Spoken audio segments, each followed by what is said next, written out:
안녕하세요. 주식시마론 권미란입니다.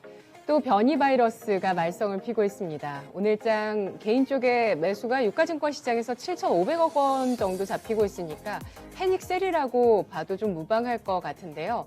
이 오미크론에 대한 우려가 급속도로 확산이 되고 있는 구간이죠.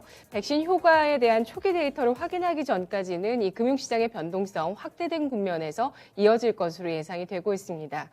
당분간은 호재의 영향력보다 악재의 민감도가 더 높아질 수 있기 때문에 대비해야 된다는 시각들이 나오고 있는데요. 삼성증권은 오미크론에 대한 뉴스 흐름에 따라서 높은 변동성을 보일 것으로 예상하고 있습니다. 단기적으로 연말까지 연말 랠리보다는 증시의 조정 그리고 장단기 금리의 하락세와 달러화 강세의 진정 국면이 이어질 것으로 예상을 하고 있는데요. 12월 14일부터 이틀간 열리는 FOMC 회의를 앞두고 조기 금리 인상론에 대해서는 좀 시각이 옅어질 것 같습니다. 유진투자증권은 남아공발 변이 바이러스는 연말 랠리 기대에 찬물을 끼얹는 소식이라고 보면서 파월 연준 의장이 인플레이션보다 바이러스와 더 싸워야 하는 상황이 지속될 것으로 예상을 했습니다. 금리 상승과 긴축 국면에서 좀 주춤하던 미국의 테크주에 대한 관심이 다시 높아질 것으로 예상이 되고 있고요. 경기에 좀 둔감한 게임주와 국내 제약주들 관심이 커질 것으로 예상이 되는데요. 오늘도 시장의 흐름을 이해할 수 있는 주제가 마련됐습니다. 함께 확인해 보시죠. 가지 않은 길 간다. 반도체 코리아 투자 전략. 네, 오늘장에 저점 매수세가 확인되고 있는 섹터 가운데서 해운주, 반도체주 꼽을 수밖에 없을 것 같습니다. 우리 수출을 담당하고 있는 이 두 가지 섹터 가운데서 오늘 반도체에 대한 이야기 나눠보도록 할 텐데요. 토마토 투자클럽 이광무 전문가와 함께 하시죠. 어서 오세요. 네, 안녕하세요. 안녕하세요. 반갑습니다. 네, 반도체입니다. 지금 필라델피아 반도체 지수를 보시면 이 상반기 내내 박스권을 보이다가 여름을 기점으로 저점을 조금씩 높여나갔고요. 그러다가 11월 들어서 상승 추세를 보였습니다.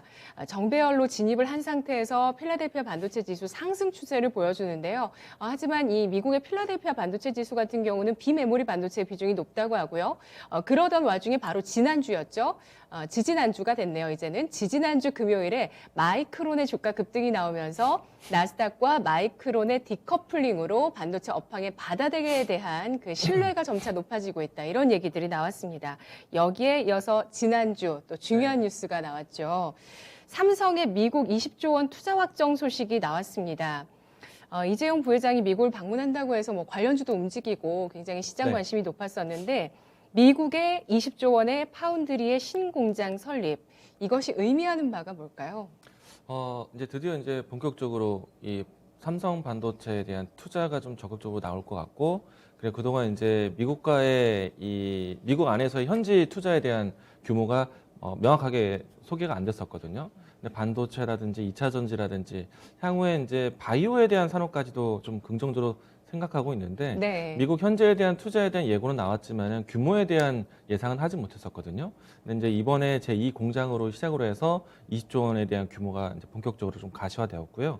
그리고 아무래도 이제 이 투자 발표 이전에 이재용 부회장이 미국을 건너가기 이전에 미국 내에서 이 반도체 공급망 조사에 대한 압박이 있었지 않습니까? 네. 그것에 따른 그 이유에 따른 이제 반도체에 대한 뭔가 공급망 조절을 위한 협력에 대한 이야기들이 오가지 않았나라고 생각을 할 수 있을 것 같습니다. 네, 그렇군요.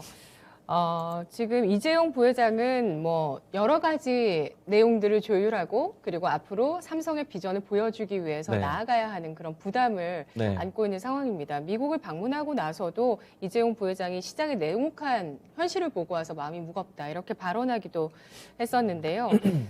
이 미국의 20조 원의 파운드리 신공장이 이재용 부회장의 비전 2030의 핵심 기지가 될 것으로 예상을 하고 있는 상황입니다. 파운드리 시장의 판도가 바뀌게 될까요? 일단은 이번에 이제 20조 원 투자를 하게 되는 거는요. 일부의 디램 공정이 나올 수도 있겠지만 저는 대부분 파운드리 공정이라고 이미 예상을 하고 있고요. 예. 일단은 파운드리라는 것은 삼성전자가 그 이전에는 크게 시장에 점유율을 갖지 못했었거든요. 그런데 이제 이재용 부회장이 새로운 이제 2030에 대한 뭐 인프라 투자에 대한 내용들이 나오고 난 다음부터 본격적인 파운드에 대한 투자를 예고를 해왔습니다. 그 시작이라고 보시면 좋을 것 같고요. 일단은 제2 공장 증설 자체가 1공장과 상당히 근접한 위치에 있다 보니까 그 지역으로 해서 계속해서 좀 뭔가 기존에 있었던 인프라에 대한 확대 정책이 좀 나올 것 같고요.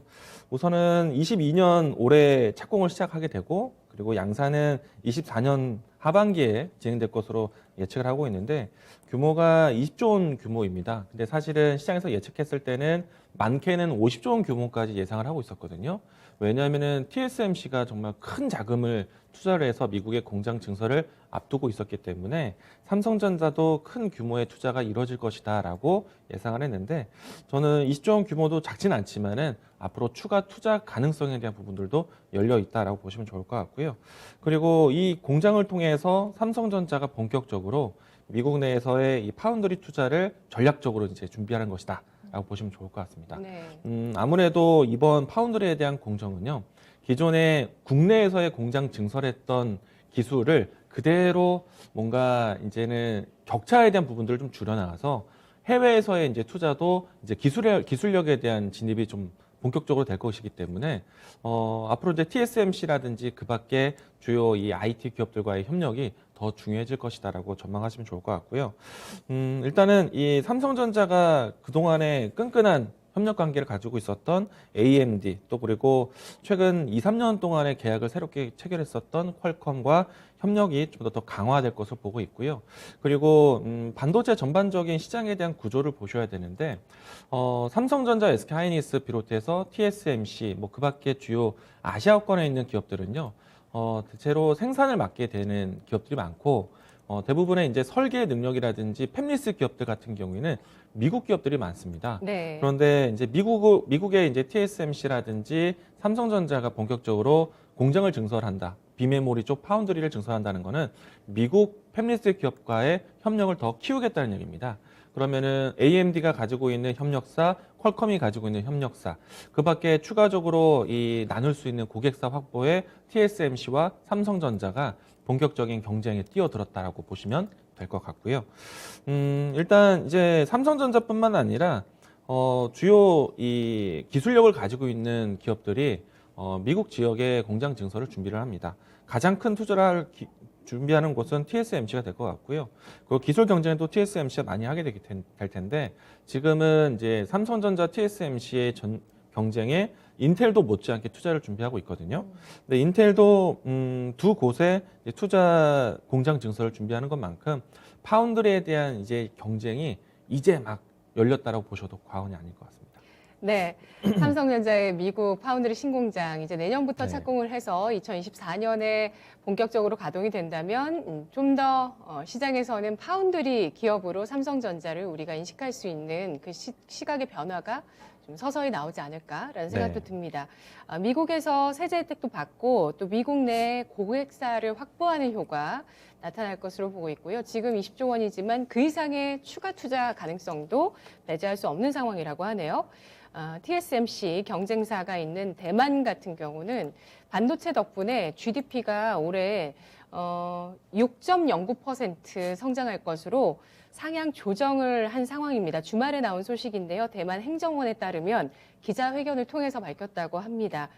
전망치가 GDP, 실질 GDP 성장률 대만 6.09% 성장하게 되면서 이게 역대 두 번째 높은 성장이라고 또 대만에서는 기록이 되고 있다고 합니다. 그만큼 비메모리 반도체의 업황이 굉장히 좋다는 것도 우리가 알 수 있는 대목이 아닐까 네. 싶은데요.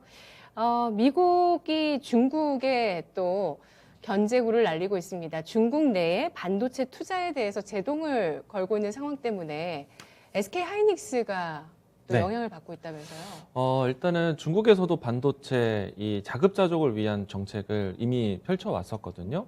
그리고 2030년도, 2025년도쯤 되면은 중국 내부에서 이 반도체 자급자족 자급률에 대한 부분들을 70%까지 올리겠다라고 좀 준비를 해왔었는데 그러려면은 이제 반도체 생산 기술도 상당히 필요로 할 겁니다.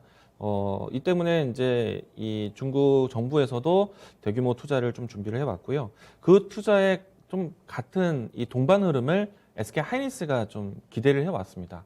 물론 이제 삼성전자도 그 내부에 공장이 있지만은 SK 하이닉스가 좀 더 적극적인 시사를 좀 가지고 있었거든요. 그리고 이 삼성전자와 TSMC의 차세대 반도체 경쟁에서 SK 하이닉스가 새롭게 이제 뛰고 있는 상태이거든요. 대표적인 장비가 EUV 장비라고 할 수 있는데 우리가 이제 나노 반도체 이야기를 많이 하게 되는데 제가 이런 얘기를 많이 했거든요. 반도체를 작고 얇게 만드는 게 기술이다라고 했을 때 작게 만드는데 가장 필요한 또 장비가 EUV 노정 장비가 좀 필요합니다. 이 장비로 하여금 이제 반도체에 대한 설계를 굉장히 미세하게 그릴 수가 있거든요. 그래서 이제 그 장비를 빠르게 채우는 게 목표인데 네. 이 장비가 전 세계에서 한 곳에밖에 만들지를 못해요. ASML. 네, 맞아요. 그 예. 때문에 최근 몇 년 동안에 ASML 주가가 상당히 우상향, 지금도 올라가고 있는 추세인데 네. ASML에서 만들 수 있는 이 장비 대수도 한계가 있습니다. 물론 이제 과거보다는 그 대수가 많이 늘었다고 하지만은 삼성전자 가져가고 TSMC 가져가는 데만 해도 급급해요. 그래서 이제 여기에서 새롭게 장비 구매를 높이고 있는 게 SK 하이닉스고요. 그리고 장비 계획을 다른 회사들도 준비하고 있는데 SK 하이닉스가 그만큼 이제 새롭게 TSMC와 SK 하이닉스 아니 그 삼성전자의 물량을 어느 정도를 떼오는데 그 장비에 대한 공급이 국내뿐만 아니라 중국에 있는 SK 하이닉스 현지 공장도 예상을 하고 있었거든요.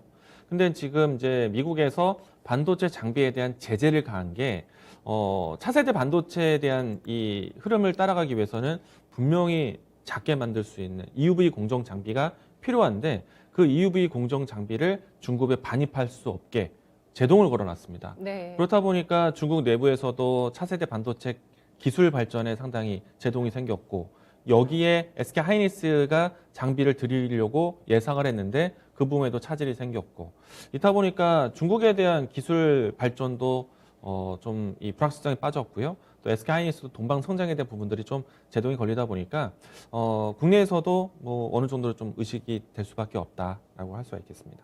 네, 그렇군요. ASML EUV 노광 장비를 생산하는 이 기업은 유럽의 네덜란드 기업인데 네. 미국 쪽에서 미국 기술을 사용한 외국 기업의 어떤 제품 이런 것들이 중국으로 들어갈 때 제한하는 이러한 네. 제동을 거는 모습들 때문에 우리 SK 하이닉스에 좀 영향이 있습니다.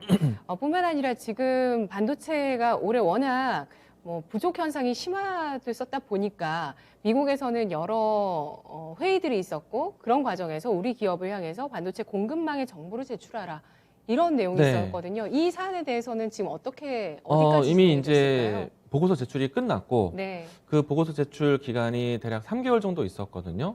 근데 이제 이 보고서 자체가 사실 어떻게 보면 기업의 기밀을 유출할 수 있는 혹은 이제 공급망에 대한 전수조사라는 게 이 기업이 어느 기업에 얼마만큼의 공급량을 좀 갖춰가고 있는가. 이거는 반도체 생산 기업들 간에도 눈치 싸움이고 그리고 반도체를 수급하는 이제 조달받는 기업들 위치에서도 향후 계획에 대한 부분들이 노출될 수 있기 때문에 상당히 꺼려하는 정보들인데 네. 이거를 미국이 주도해서 보고서 제출을 좀 압박을 했습니다.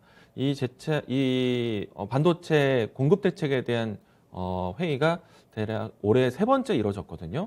그만큼 이제 반도체에 대한 시장 전수조사를 좀 압박 있게 했는데 가장 큰 이유는 뭐 글로벌 아무래도 이 팬데믹 현상 때문에 전반적으로 주요 국가, 주요 지역에 생산이 좀 밀집되어 있다 보니까 이곳에서 코로나에 대한 확진세라든지 이런 이제 좀 리스크가 발동이 되었을 때 생산에 대한 차질로 해서 다른 주요 국가 IT 기업들에 대한 반도체 공급이 문제가 된다는 거죠.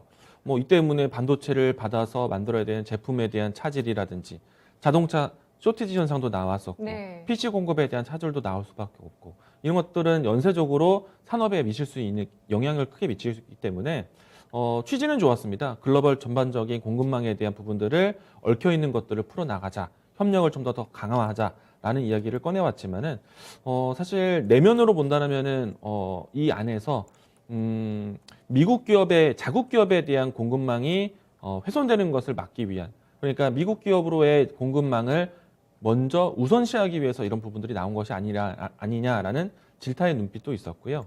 그런데 이제 또 한 가지가 앞에서 이야기한 것처럼 중국으로의 최첨단 장비가 들어가는 것을 제동을 걸었지 않습니까? 네. 근데 이제 그처럼 이제 이번에 공급망 전수조사를 통해서 중국으로 유입이 되는 반도체 공급량에 대한 부분들도 어떻게 보면은 제동이 걸 수 있기 때문에 상당히 좀 미국과 중국의 반도체 대란이 아닌가라는 좀 기후도 나타나기도 했습니다.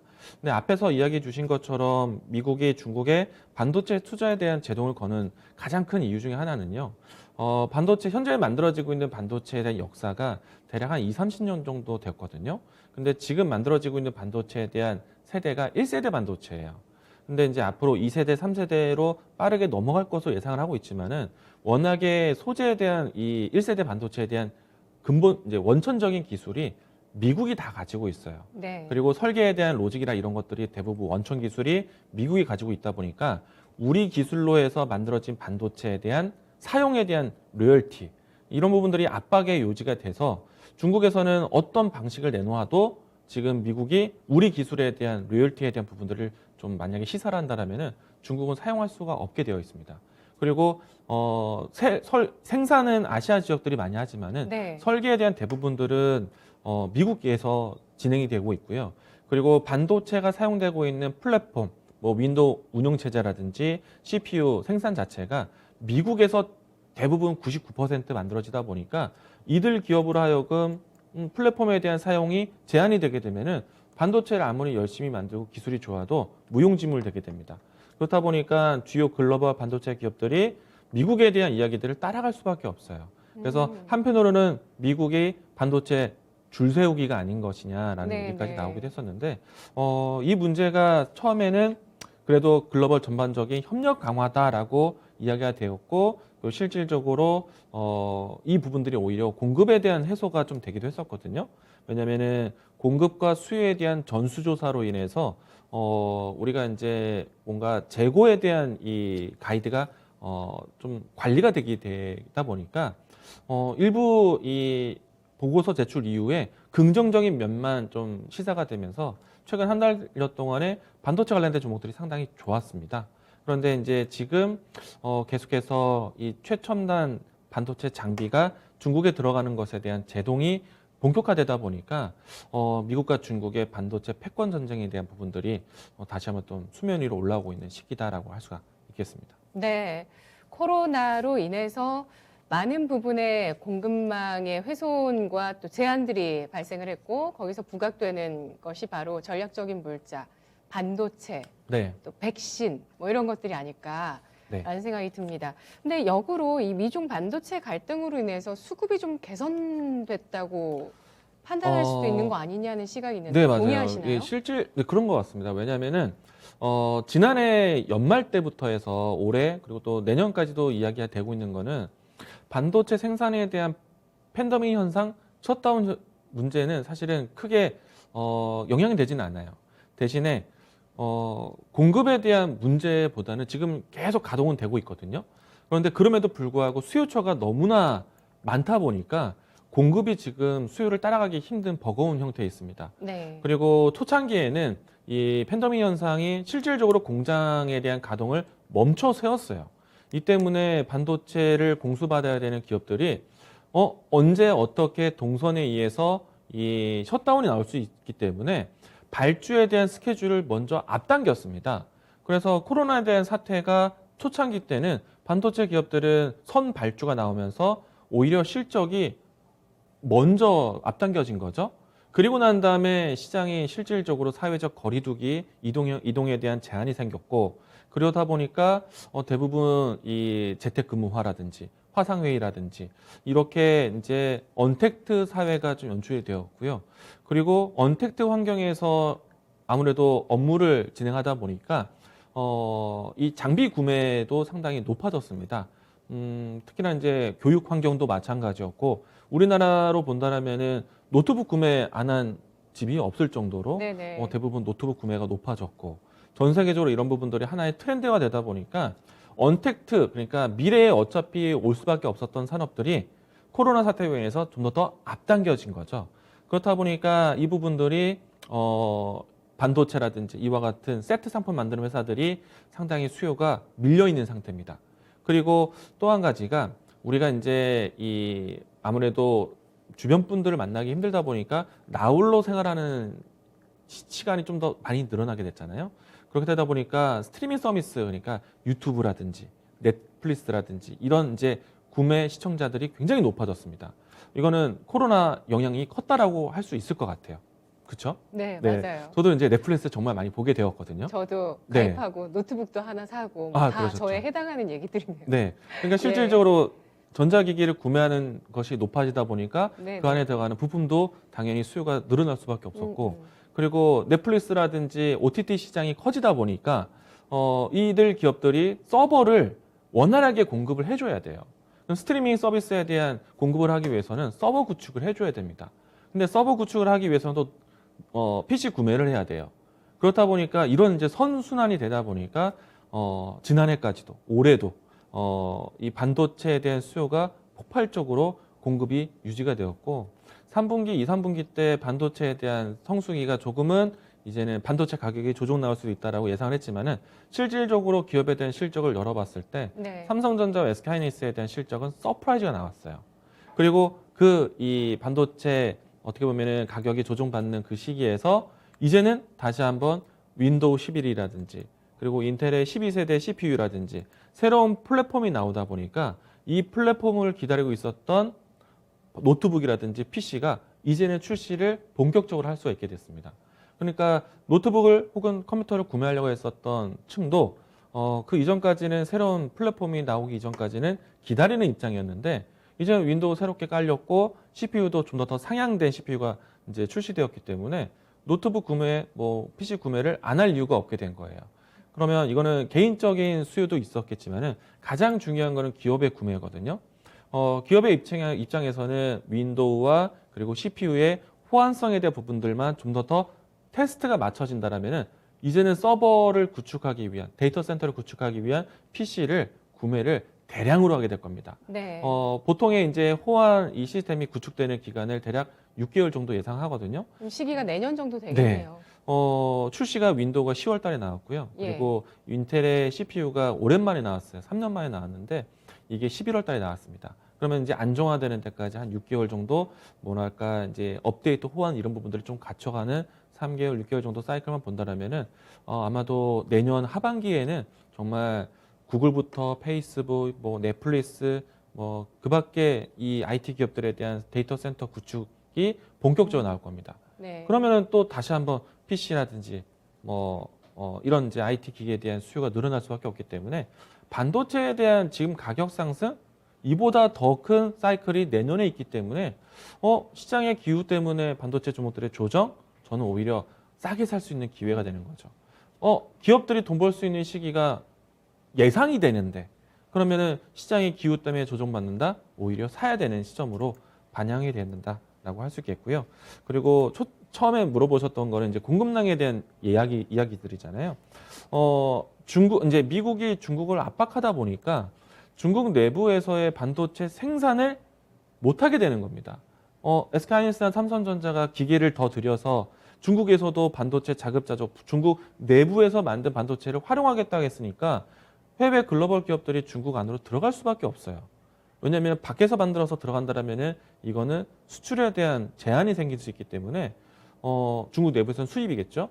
그러면은 내부에서 이제 증설해야 되는데 내부에서 만들 수 있는 여건인 장비를 들어질 못하다 보니까 중국 안에서 반도체를 생산하는 것에 대한 불확실성이 생긴 겁니다.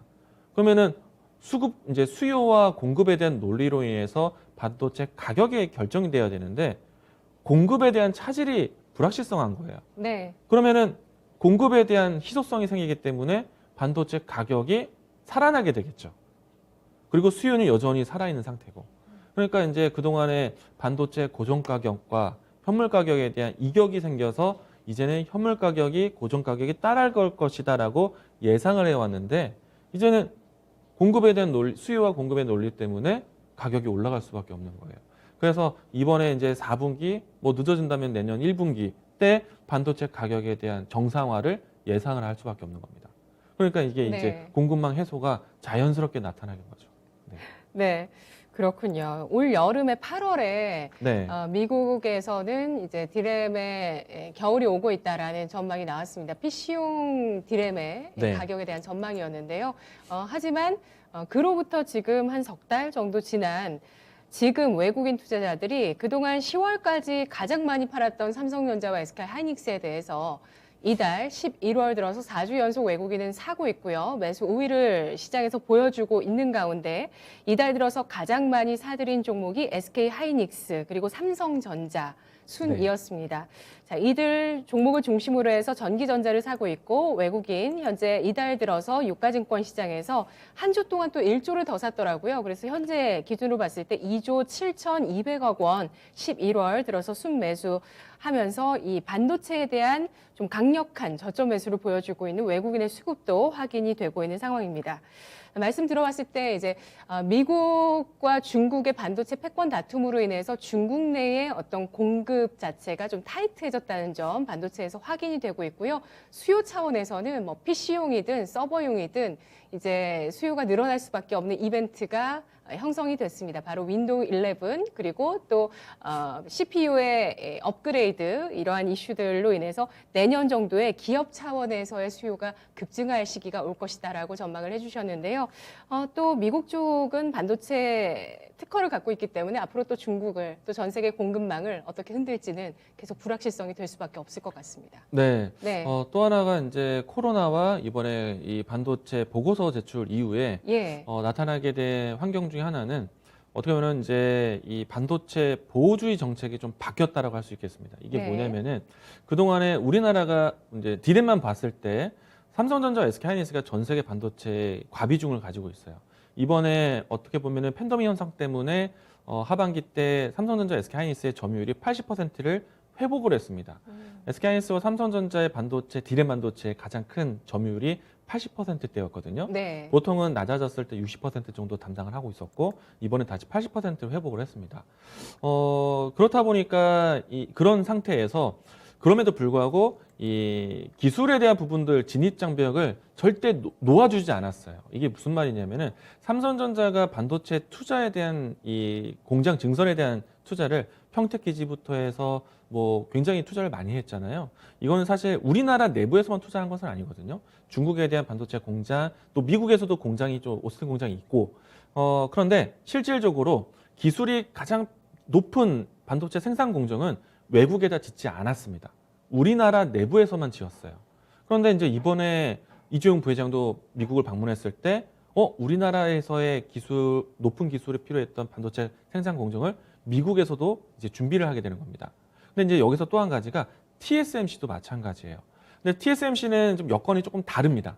근데 TSMC도 파운드리 영역에서요, 사실은 삼성전자보다 앞서 있는 건 사실이지만은, 근데 이제 수요에 대한 부분들을 봤을 때 점유율의 싸움은 5대 5거든요. 사실 이 데이터는 조금 더 이제 들여다봐야 되는 데이터인데 전 세계 비메모리 반도체에 대한 영역은 사실 TSMC가 90% 이상이었습니다. 그런데 이제 삼성의 반도체가 새롭게 파운드리에 대한 투자를 이야기한 지가 지금 한 3, 4년 정도밖에 되지 않았거든요. 근데 매년 기술에 대한 부분들이 높아지기 빨리 따라가게 되면서 파운드리에 대한 영역이 초창기 첫 해에는 1%, 그 다음에 5%, 그 다음에 10%를 넘어갔어요. 빠른 성장입니다. 지금은 최고 17%, 지금 14% 정도 담당하고 있는데. 점유율이요? 예, 맞습니다. 예. 근데 이제 비메모리 영역을 전체로 봤을 때 이렇게 될 수밖에 없는데, 근데 여기서 중요한 거는요, 사실 비메모리에 삼성전자 그동안 뛰어들지 않았던 이유는, 디램 같은 경우에는 하나의 공정을 정해놓으면은 하나의 기계로 해서 대량 생산이 가능합니다. 그러니까 한번 이제 기술을 만들어 놓으면은 꾸준하게 이제 몇 년 동안에 똑같은 공정으로 해서 만들 수가 있어요.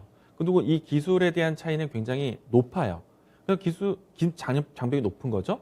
근데 비메모리 같은 경우에는 하나의 제품을 만들 때 있어서 공장에 대한 장비를 계속 수시로 바꿔줘야 돼요.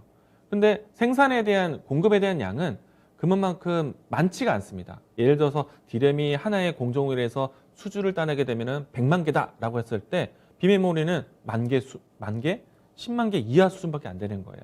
물론 이제 그렇게 소수로 주문을 받아서 소수로 공급하다 보니까 그 이 교체하는 또 비용까지 해서 단가가 세요. 그런데 삼성전자는 들어가진 않았어요. 왜냐하면은 이거는 언제든지 우리가 정말 배고플 때 따내도 되는 그런 절차이었고, 그리고 사실 이 디램 같은 경우에는 기술이 굉장히 필요로 하지만은 이제 비메모리 같은 경우에는 수치만 봤을 때 지금 나노 반도체 경쟁이 10나노, 7나노, 5나노 이렇게 숫자를 낮춰가고 있잖아요. 네. 근데 이제 기존에 있었던 나노 반도체는 40나노. 그러니까 그 비메모리 반도체는 200나노, 40나노, 높아봤자 16나노. 이게 수준이었거든요. 근데 기술의 변화에서 가장 큰 어려운 문턱이 16나노에서 14나노 넘어가는 거, 14나노에서 10나노 넘어가는 게 굉장히 기술 차이가 큽니다. 이거는 기술 차이가 거의 한 10년 차이 난다고 해도 과언이 아니에요. 그래서 중국에서 가장 기술이 높은 반도체 기업도요, 제일 잘 만드는 게 16나노예요. 이제 막 14나노 넘어가는 수준? 근데 여기서 SK하이닉스가 사실은 10나노로 줄이기 위한 장비를 드리려고 했는데 미국 때문에 막힌 거예요. 그러니까 중국에서 얼마나 아쉬운 시점이고, 그리고 이제 비메모리 단계에서 10나노, 7나노로 낮추려고 하는 단계에서 기존의 원래 디램에 기술이 좋았던 삼성전자는 이 시장을 진입하는데 굉장히 기술 진입이 빠른 겁니다. 그래서 10나노급만 기준으로 했을 때 나노 반도체에 대한 시장 점유율은 TSMC 반, 삼성전자 반이에요. 200나노, 40나노 따지면은 TSMC가 월등히 많죠. 삼성전자는 굳이 필요 없어, 너네 해라고 했던 거고, 우리가 정말 반도체로 배고프다면은 그거 받아서 할게. 할 수도 있지만 안 하는 거였습니다. 근데 이제는 10나노, 7나노급으로 이제 그런 반도체를 탑재할 수 있는 제품군들이 나오기 시작을 한 거예요. 과거 같은 이제 200나노, 40나노 수준은 무엇이냐면은 우리가 이제 단순한 알고리즘, 동작, 리모컨이라든지 아니면은 단순한 버튼이라든지 이런 거 모두 다 필요한 반도체거든요. 네. 삼성전자는 굳이 만들지 않았던 것 뿐입니다. 네. 근데 이제는 AI가 되는 사물 인터넷 이런 것들이 필요하기 때문에 고차원적인 반도체, 비메모리가 필요해지니까 삼성전자가 이 시간에 들어가고, 이런 제품군들은 소량만 만들지 않아요. 기술이 필요한 단가가 센 비메모리인데 대량 생산까지 준비를 해. 그러면 삼성전자가 뛰어드는 겁니다. 그런 경쟁이 있다 보니까 삼성전자가 비메모리에 대한 투자를 공격적으로 하는 시기가 지금 시기인 거예요. 시대가 받쳐주는 트렌드라고 할 수가 있겠죠. 네. 고부가 가치를 네. 낼 수 있는 이 파운드리 영역이 들어오게 되면서 삼성전자의 이 적극적인 투자가 단행이 됐습니다. 자, 앞으로의 또 파운드리와 디램의 기술 발전을 통한 그 실적의 성장세들 계속 지켜봐야 될 것 같은데요. 반도체가 메타버스 시대에 들어가게 되면 수혜를 입을 것이다라는 전망이 나오고 있는데, 네. 이것도 반도체 수요에 직접적인 영향을 단기간에 줄 수 있을까요?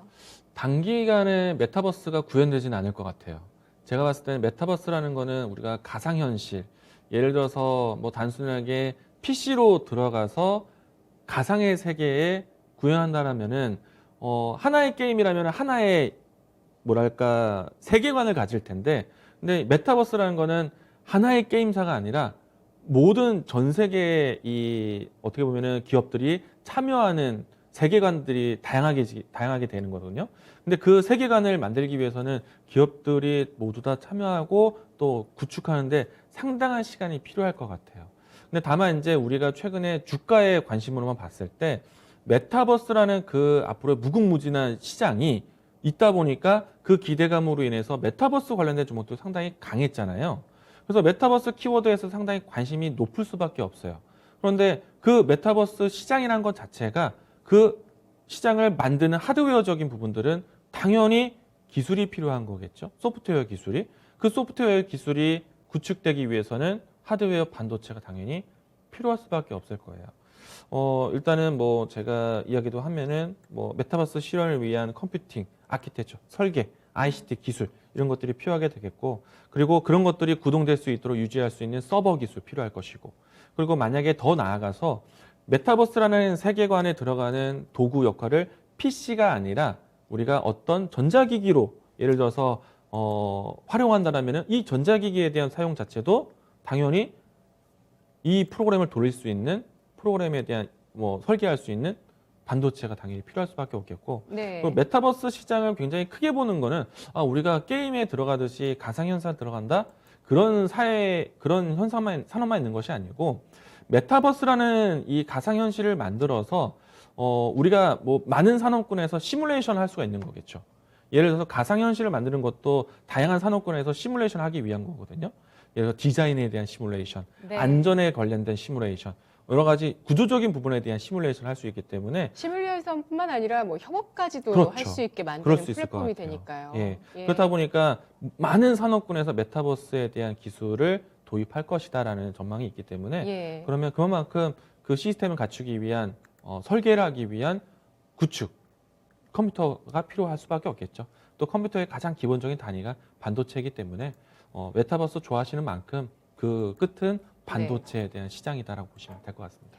네, 좀 더 높은 차원의 그 통신 기술뿐만 아니라 또 다각화된 디바이스까지 필요한 그 디램의 수요가 크게 증가할 수밖에 없을 이 메타버스 역시도 중요하지만 단기간에 뭔가 현실화되기는 어려울 것 같다라고 얘기를 하셨는데요.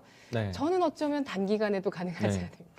5년 내에 네. 가능하지 않을까 이런 생각도 합니다. 저도 사실 제 연령대에서 이제 누리는 뭔가 메타버스가 없다 보니까 예. 접근성이 좀 떨어지는데 그렇다고 해서 저희가 뭐 디자인할 수 있는 공간에 대한 경험도 많지는 않잖아요. 예를 들어 현대차의 자동차 시뮬레이션 하는 공간을 우리가 가볼 수는 없기 때문에 그럼 이제 사용자가 많은 곳을 찾아가 봐야 되는데 네. 혹시 이제 학생들 그러니까 이제 초등학생 연령대 이하에서 로블록스죠. 로블록스 뭐 이런 가상현실이 정말 활성화 많이 되어 있거든요. 근데 저는 이제 학원까지 보냈습니다. 저희 그렇습니다. 로블록스 학원을 네. 보냈어요. 저도 이제 가끔 그런 생각을 하고 있어요. 네. 로블록스 안에서 주식 네. 교육 강의를 준비를 해야 되는가, 음. 선구자 역할을 해야 되나라는 고민도 하고 있는데, 네. 일단은 아직은 그 층을 이용하고 있는, 물론 이제 초등학생이라고 하겠습니다. 초등학생들이 그 유저들이 너무나 풍부하지만은 초등학생들이 진행할 수 있는 소비는 한정적일 것 맞아요. 같아요. 그러면은 기업들은 소비할 수 있는 층을 만나면서 여기에 투자를 하는 것인데, 물론 이제 그 초등학생들이 앞으로 향후에 이 현 세계관에 대한 적응력이 빠른 적응력으로 해서 그 친구들이 나이를 들고 이제 소비할 수 있는 나이가 되었을 때는 정말 메타버스에 대한 접근성은 지금의 우리 나이보다는 훨씬 더 이제 그 접근이 빠르겠죠. 이제 그 친구들이 이제 소비할 수 있는 시기는 예를 들어서 한 5년에서 10년이면 충분하다고 생각을 합니다. 뭐 적어도 성인이 되면은 소비가 당연히 따라올 수밖에 없기 때문에 그렇게 본다라면은 5년과 10년을 내다보고 기업의 투자는 지금 해야 되는 거예요. 그렇기 때문에 메타버스에 대한 시기를 멀지 않았다라고 예상도 할 수 있는 건데 그 구현까지는 사실은 쉬운 시간은 아닐 것 같습니다. 네. 그렇군요. 모건 스탠리가 최근에 다음 큰 투자의 영역이 메타버스라고 하면서 우리나라, 한국과 미국, 중국이 메타버스 추세에 진입하고 있다고 이 점을 주목하기도 했습니다. 계속 추적해서 이 뉴스도 따라가 보도록 하고요. 디램 업황을 좀 체크를 해보도록 할게요. 업황 흐름은 현재 어떻다고 판단하시나요? 일단은 지금 가장 최근에 이제 반도체 종목들이 올라오면서 네. 이야기됐던 환경은요. 반도체 정말 뭔가 이 가격 디램에 대한 단가가 낮아지고 좀 비수기에 대한 시기를 4분기가 이제 마지막이다라고 예상을 하면서 지금 이제 앞으로에 대한 미래에 대한 이제 전환점을 기대하면서 올라왔거든요. 근데 이제 사실 우리나라 삼성전자, SK하이닉스에 대한 주가 향방에 대해서는 반도체 업황만으로 이제 볼 수는 없을 것 같아요. 왜냐면은 이들 종목들은 하나의 산업으로만 움직인다라기보다는 이들 종목들에 대한 역할은 전체적인 시장에 대한 중심 역할도 하고 있거든요. 만약에 외국인들 입장에서 우리나라 시장, 아시아 증시 또 코스피 시장에 대한 관심을 가지고 자금을 가지고 들어온다. 그러면은 그 자금은 주머니에서 꺼내는 자금은 아닐 거예요. 뭔가 보따리에 매들고 들어오는 자금이 될 텐데 그러면은 보따리에 들어있는 자금을 담을 수 있는 그릇이 필요할 겁니다. 그렇기 때문에 전체적인 시장에 대한 기조를 예상할 수 있는 수급이기도 했다. 지금 증시가 어떻게 보면 인플레라든지 새로운 바이러스에 대한 걱정을 하고 있지만은 증시에 대한 급락을 만들지는 않고 있어요. 왜냐하면은 큰 종목들에 대한 수급은 최근에 잘 들어왔었기 때문에 네. 방어가 되고 있는 겁니다. 그런 부분들이 좀 같이 들어왔다라고 생각이 되고요. 그리고 디램 업황에 대한 부분들은 사실은 2, 3분기 넘어갈 때 시기적으로 봤을 때 7, 8월 달 그리고 11월 달까지는 시장을 어렵게 봤어요. 왜냐면은 반도체 가격이 떨어졌고 실질적으로. 근데 그 이유를 반도체에 대한 공급이 선제적으로 많이 일어나서 발주를 많이 받아놨고 재고가 많이 있기 때문에 가격이 네네. 떨어졌다가 아니에요. 예. 왜냐면은 근데 그렇게 봤죠, 시장에서는. 그렇게 해석을 많이 했죠. 예, 왜냐면은 해석을 많이 했죠. 디램에 대한 가격은 항상 수요와 공급과 재고로만 많이 봤기 때문에. 네. 근데 실질적으로 보게 되면은 재고가 아주 넉넉한 편이 아닙니다. 예. 지금 정상 수치 유지 잘하고 있고 그리고 공급은 오히려 더 바쁘게 하고 있어요. 그런데 왜 디램 가격이 떨어졌을까? 그 재고가 쌓이는 순간도 있었지만은 이 반도체에 대한 수요가 들어갈 만한 제품군이 없었던 거예요. PC나든지 노트북에 대한 제품군이 없었던 겁니다. 안 만든 겁니다. 그러면은 반도체 업황 비수기 맞네?가 아니라 이거는 안 만든 이유를 찾아가 보셔야 돼요. 만약에 여러분들이 시청자분들이 이제 노트북을 새롭게 살 거고 컴퓨터를 새로 살 건데 노트북과 컴퓨터가 윈도우 새로운 버전이 다음 달 혹은 이달에 좀만 있으면 기다리면 나올 거야. 그러면 컴퓨터 구매를 하시겠어요? 안 하죠. 안 하죠. 기다렸다가 한두 달 더 기다려서 새롭게 업그레이드된 컴퓨터를 구매하시게 될 거고 그러면 기업의 입장에서 생산 기업 입장에서 곧 있으면은 윈도우 새로운 버전하고 CPU가 새로운 버전이 나올 것인데 적어도 윈도우 버전이 새로 나올 것인데 지금 급하게 물건을 내놓을까요? 안 내놓습니다. 물건을 새로운 버전을 앞두기 위해서 내놓는 물건은 재고를 빨리 떨치기 위해서 그러면은 단가를 낮출 수밖에 없어요. 새로운 신제품 나오기 때문에 2월 된 혹은 먼저 만들었던 것들은 가격을 낮출 수밖에 없어요. 그러면은 부품군들도 가격이 떨어질 수밖에 없는 겁니다. 그래서 대만의 대만의 PC라든지 이 노트북에 대한 생산 추이를 보시게 되면은 올해 상반기 때 대거 출시를 했어요. 그리고 7, 8월 달부터 뚝 떨어졌습니다. 안 네. 만든 거예요. 네, 그러면 네. 그 현상 때문에 반도체에 대한 수요가 멈추게 되는 그 현상이 있었고 그것 때문에 현물 가격은 떨어졌지만 고정 가격은 유지가 됐거든요. 예. 근데 그런 부분들이 고정 가격에 현물 가격이 따라오더라도 이제는 새로운 신제품이 나왔습니다. 그러면 이제 본격적으로 개인 구매자 그리고 기업의 구매자가 준비될 거기 때문에 이번 4분기 늦으면 내년 1분기 초반 이제 어두운 구간을 지나가고 반등을 예상하는 겁니다. 그리고 디램 가격의 반등. 그렇죠. 말씀이시죠? 그러면 디램 네. 가격의 반등이 나오게 되면 기업에 대한 이익 마진이 높아질 수밖에 없기 때문에 당연히 전망을 긍정적으로 보겠죠. 필라델피아 반도체 지수도 그래서 올라왔습니다. 그렇습니다. 11월 들어서 상승 추세 정배열로 꾸준하게 올라가는 필라델피아 반도체 지수 참 차트가 아름답더라고요. 네. 마지막으로 연말 연초에 반도체 섹터의 투자 전략을 정리를 해볼게요. 그동안에 그러면은 반도체 종목들 혹은 시장도 많이 힘들었을 때 네. 어떤 섹터들을 우리가 잠재적으로 모멘텀을 삼을 거냐? 저는 반도체 이야기를 많이 들었거든요. 네. 비메모리도 좋고 파운드리도 좋고 낸드도 좋고 그리고 메모리도 다 좋다. 그런데 이 중에서 가장 빠른 스케줄을 찾아가 보자.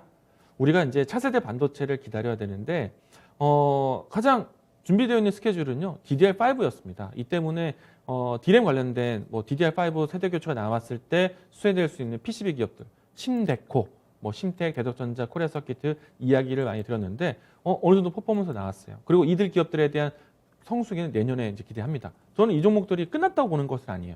자, 이제 스타트를 한번 봤기 때문에 이제 또 중요한 거는요. 반도체 영역이 풀릴 수 있는 새로운 이제 차세대 전자기기들은요. 가장 중요한 핵심 기술은 비메모리 쪽에 또 있습니다. 그리고 이 때문에 삼성전자 적극적인 투자 설계가 나올 거예요. 박미의 이제 이재용 부회장의 최근 미국 공장에 대한 투자도 이런 시그널이라 할 수 있겠고요. 그리고 이재용 부회장이 이제 이건희 회장의 부고 소식 이후부터 해서 새롭게 경영 승계에 대한 부분들 그러면은 이재용 표 뉴 삼성이 준비돼야 되는데 어떤 것들도 어떤 산업이든지 새로운 성장성을 제시하기 위해서는 투자가 따라올 수밖에 없어요. 네. 근데 이재용 부회장이 지금 투자에 대한 카드를 꺼낸 것은 반도체입니다. 물론 바이오라든지 다른 이제 차량용 전장의 2차 전지도 있겠지만은 반도체도 그 영역의 하나라는 거죠. 그러니까 투자 내용이 나오는 것들을 따라가셔야 하기 때문에 파운드리도 이제 놓치지 마시고 보셔야 돼요. 그럼 네. 키워드를 이야기 드리면은 제가 디램 했을 때 DDR5, PCB를 이렇게 흐름을 줄거리를 보여주면서 이야기 드렸잖아요. 비메모리 쪽에서의 이제 경쟁은 나노 반도체거든요. 그러면 EUV 공정에 대한 수요, EUV에서는 화학 소재가 중요하고요.